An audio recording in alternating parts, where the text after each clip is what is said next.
So yeah, complex numbers. Don't get so hung up with the heading complex. I often think it's a bad name to use. And that's all it is, it's a label. It's no different to calling negative numbers negative. It doesn't mean they're bad, just because we called them negative numbers.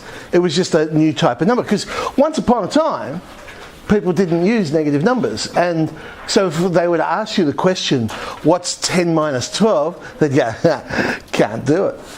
Right? You can't subtract 12 from 10. Until someone came up with the idea of negative numbers. And it was just a name to describe these numbers. And that's the same as this, complex numbers. It's just a name for describing a new type of number which solves a question which we couldn't do before. Let's look at this simple quadratic. X squared plus 1 equals 0. Sounds fairly simple. Then we got to x squared equals minus 1, and there was that answer again. Can't do it. All right? But that stopped a whole heap of maths. When you got to that point, can't do it, well, you're finished. So I said, well, why? Why can't we do it? Let's just invent a new number. And so that new number is I. I is just a symbol which represents the square root of negative 1. So, and again, I think they gave it a bad name. They called it an imaginary number. So by calling it an imaginary number, people think it doesn't exist. I mean, it does exist. It's just called an imaginary number. Right? There it is. It exists. Right? So the actual definition for our imaginary number is not so much that I is the square root of negative 1, it's more the second one, that I squared is negative 1. We don't know what I is, but when we square it, we get negative 1. Now that is no different to surds. And you are perfectly happy to accept a surd. Square root of 2. What's the square root of 2? 1.4. Well, hang on, you're giving me an approximation. Yes. What is it exactly? Something. And the answer is don't know. Right? We don't know what the square, and that's where we came up with the symbol of a radical sign, so we could solve those problems. Same idea here. So we could solve the problem, we came up with a new symbol. So now we could, and we'd say, oh, well, x is plus or minus the square root of minus 1, so we get plus or minus I. I don't know what I is. Whatever it is, though, I've got plus or minus of it. Okay? It's just representing something we don't know, which when you think about it, is all algebra is. X, what does it represent? Oh, it represents an unknown quantity. We don't know what x is. Sometimes we solve equations and find it, and we can work it out. But we're just using a letter to represent something we don't know. We don't know what the square root of negative 1 is.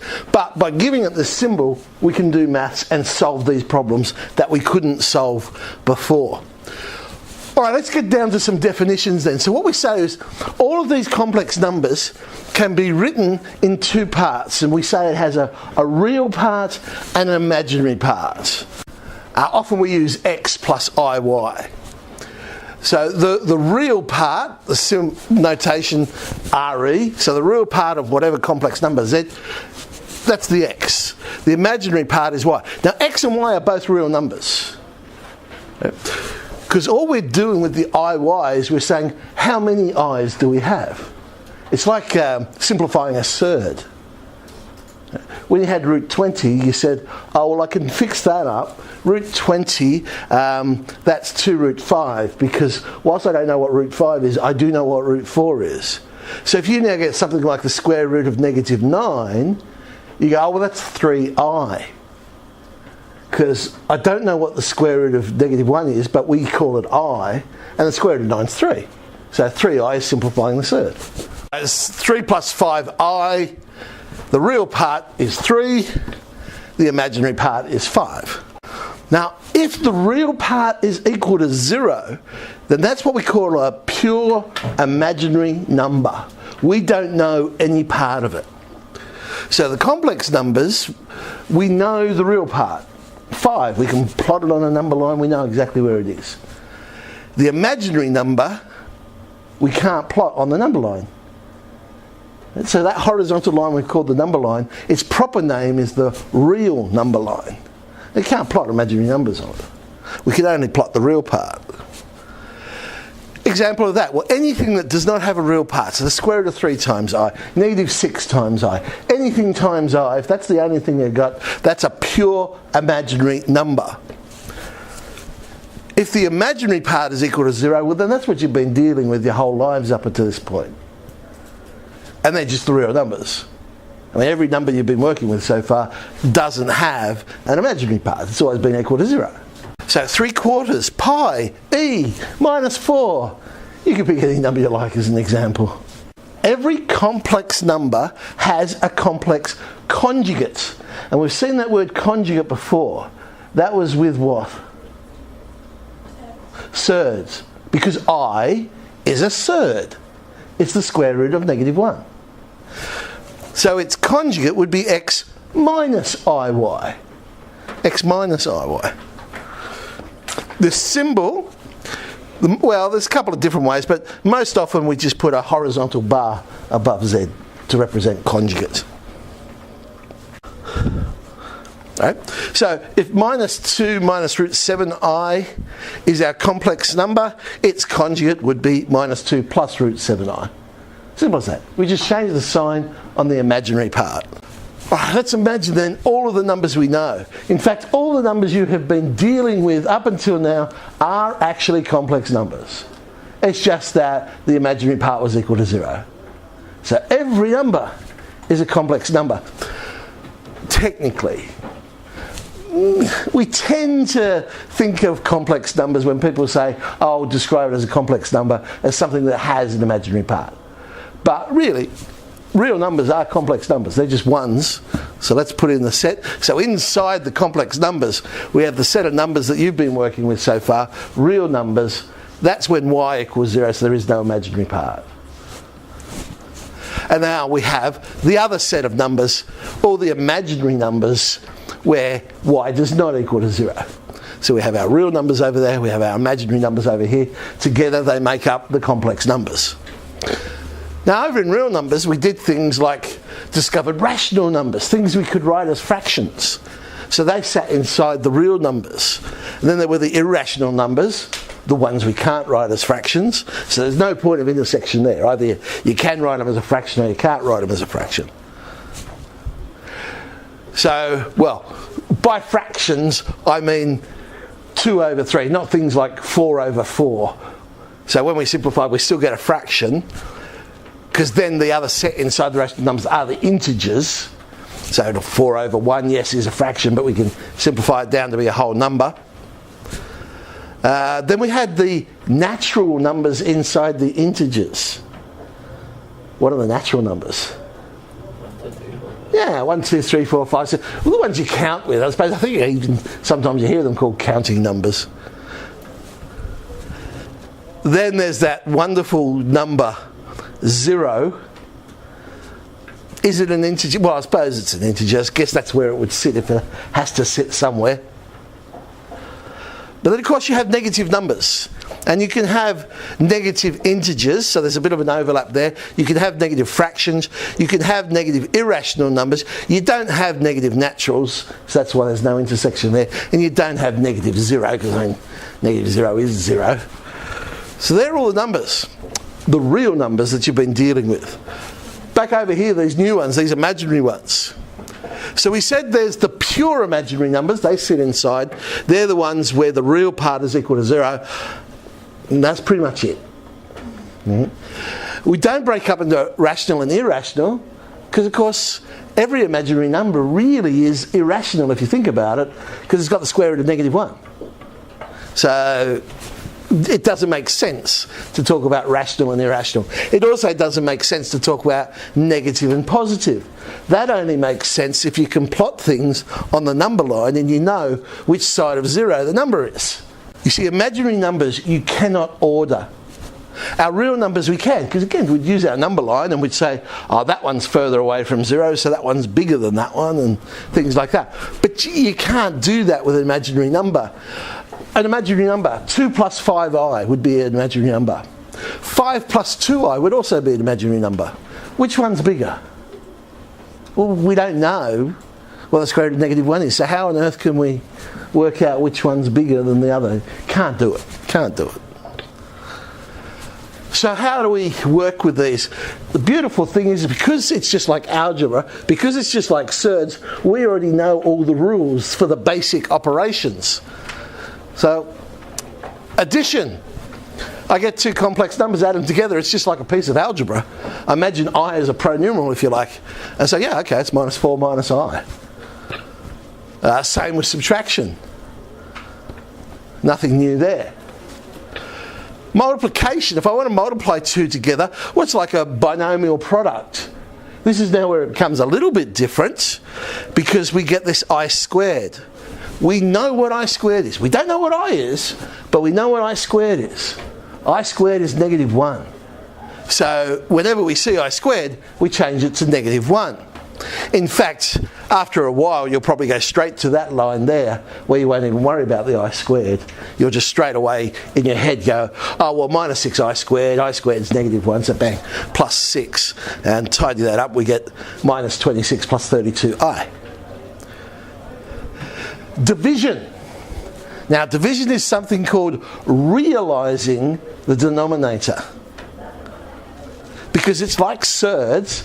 In surds we rationalise the denominator because we wanted to make the denominator a rational number. Well, now we want to make the bottom a real number. So we're realising. And it's done exactly the same way. We multiply by the conjugates. Now, when I multiply the top, I get minus 32 minus 8i plus 24i minus 6. On the bottom, we've got the difference of two squares. But when you're dealing with complex conjugates, the difference of two squares is the sum of two squares. Because you're going to get I squared. You're going to get minus something I squared. I squared is negative 1. So we'll tidy that one up, and we get our minus 19 on 34 plus 8 on 34. Now, unlike surds, with surds I said it's okay to leave a surd on the bottom of the fraction. Now what's the sign of 45? It's 1 on root 2, not a problem. Complex numbers, we always realise the denominator, so we can compare. Because we want to write it as something times I. If I is on the bottom of the fraction, then I haven't really got a good feel for what the imaginary part is. So I always want to try and get that I to the top of the fraction so I can compare between different complex numbers. So some basics with conjugates. All this is saying is if you want to find the conjugate, it doesn't matter the order you do it in. You could add the two numbers together first, then find the conjugate, or you could find the conjugate of the two numbers, then add them together. The order doesn't matter. Same with multiplication. Same with division. I didn't worry about subtraction because addition and subtraction are really the same thing. This one's useful.